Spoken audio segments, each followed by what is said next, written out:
చాలా రిస్క్ తీసి ఫుటేజ్ తీశాను. అంటే అక్కడ ఏమవుతుందంటే ఫుటేజ్ తీయనవ్వట్లేదు. కానీ ఎవరైతే ఫుటేజ్ తీస్తున్నారో వాళ్ళు ఫోన్ లాగేసుకోవడం, వీడియోస్ డిలీట్ చేయడం ఇవన్నీ చేస్తున్నారు. మొత్తానికి దర్శనం కంప్లీట్ అయింది. అందరికీ నమస్కారం అండి. నేను మీ మణికంఠ తెలుగు ట్రావెలర్ని. ఈరోజు మనం తుని వెళ్తున్నామండి. తునిలో నియమించి తలుపురంలో గుడి ఉంటుంది. ఆ గుడికి దర్శనానికి వెళ్తున్నాము. అక్కడ పద్ధతులు ఆచారాలు ఏ రకంగా ఉంటాయి ఏంటిది మీరు చూద్దరు కదా. అంటే అక్కడికి తీసుకెళ్ళి అందరూ అక్కడే వండుకొని అక్కడే తిని సాయంత్రం వస్తారు. ఇప్పుడు అక్కడ ఏమవుతుంది ఏంటి మీరు చూద్దరు కానీ. ఇదిగోండి తుని జంక్షన్ దాటిన తర్వాత మనం కట్ అవుతున్నాం కదండి రైట్ సైడ్కి. ఇదేనండి ఈ ఆర్చ్ వచ్చింది చూసారా, ఇందులో లోపలికి వెళ్ళడమే. లోనికి ఎంటర్ అయిన తర్వాత ఒక 2 కిలోమీటర్స్ 3 కిలోమీటర్స్ దాకా లోపలికి వెళ్ళాలండి. అంటే చాలా లోనికి వెళ్ళిన తర్వాత మనకి టెంపుల్ అనేది వస్తుంది. ఇదిగోండి ఇక్కడ కార్ పార్కింగ్ చేస్తాం కదా, ఇక్కడ ఎదురుగా ఉండేదే ఆలయం అండి. అక్కడికి వెళ్ళి దర్శించుకుందాం. ఆ పైన ఏదైతే ఉందో అక్కడ అమ్మవారు ఉంటారు. కింద నుంచి మనం మొక్కులు ఏవైతే ఉన్నాయో చెల్లించుకుంటాం.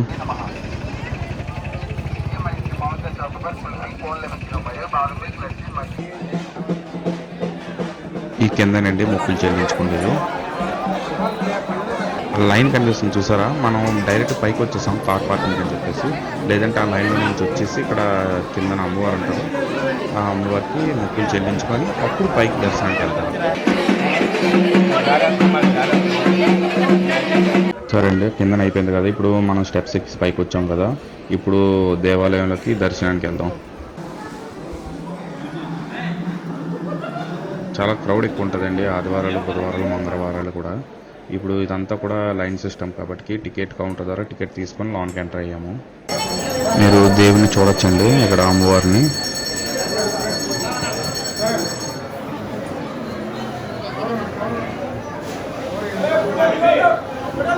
మొత్తానికి దర్శనం అయితే అయిపోయిందండి. చాలా రిస్క్ తీసి ఫుటేజ్ తీశాను. అంటే అక్కడ ఏమవుతుందంటే ఫుటేజ్ తీయనవ్వట్లేదు. కానీ ఎవరైతే ఫుటేజ్ తీస్తున్నారో వాళ్ళు ఫోన్ లాగేసుకోవడం, వీడియోస్ డిలీట్ చేయడం ఇవన్నీ చేస్తున్నారు. మొత్తానికి దర్శనం కంప్లీట్ అయింది. ఎలాగైనా సరే కింద మీద పడి దర్శనం చేసుకున్నాను. ఇప్పుడు పైనుంచి కిందకు వస్తాం కదండి. ఇప్పుడు కిందన మనం ఇక్కడ పోతుల్లో బలేసాం కదా, వాటిని ఇక్కడ కిందనే వండుకొని తింటాము. ఇప్పుడు మీకు అది కూడా చూద్దరు కానీ ఇప్పుడు కిందకి వెళ్ళిపోదామండి. కిందకి వెళ్ళిపోయి పోతులా వేస్తున్నాం కదా, అక్కడ భోజనం చేసేది అక్కడ ఎలా ఉంటుంది చూద్దరు కానీ మీరు చూడొచ్చండి. ఇక్కడ అంతా కూడా అలా గ్రూప్ ఆఫ్ పీపుల్స్ కింద వస్తారు. వచ్చి ఇలా వండుకుంటారండి. ఇక్కడే వండుకొని ఇక్కడే భోజనం చేస్తారు. మనం కూడా ఇలాగే ఒక ఫ్యామిలీ మెంబర్స్ అందరం వచ్చాం, ఒక 100 మెంబర్స్ దాకా. ఇక్కడే జస్ట్ ఇలాగే వండుతూ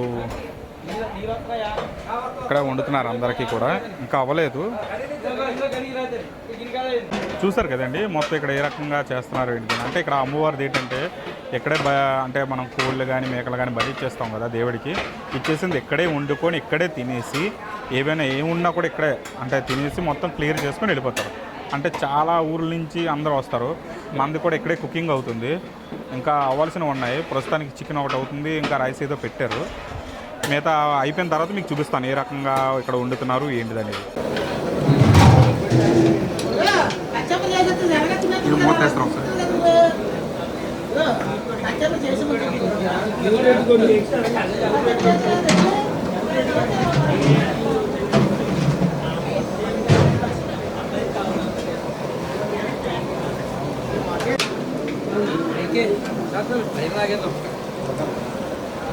జస్ట్ ఇప్పుడేనండి వంటలు చూడొచ్చు మీరు బ్యాక్ సైడ్ ఏమవుతుందండి.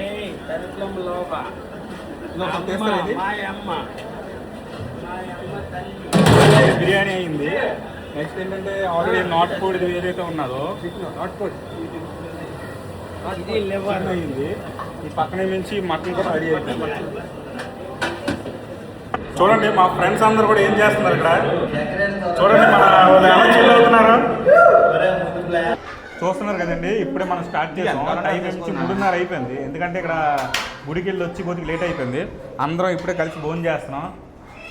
చూడండి గుడికైనది చూసారా వడ్డిస్తున్నారు. మొక్క కూడా తిందాం. నాటుకోడి మాసం,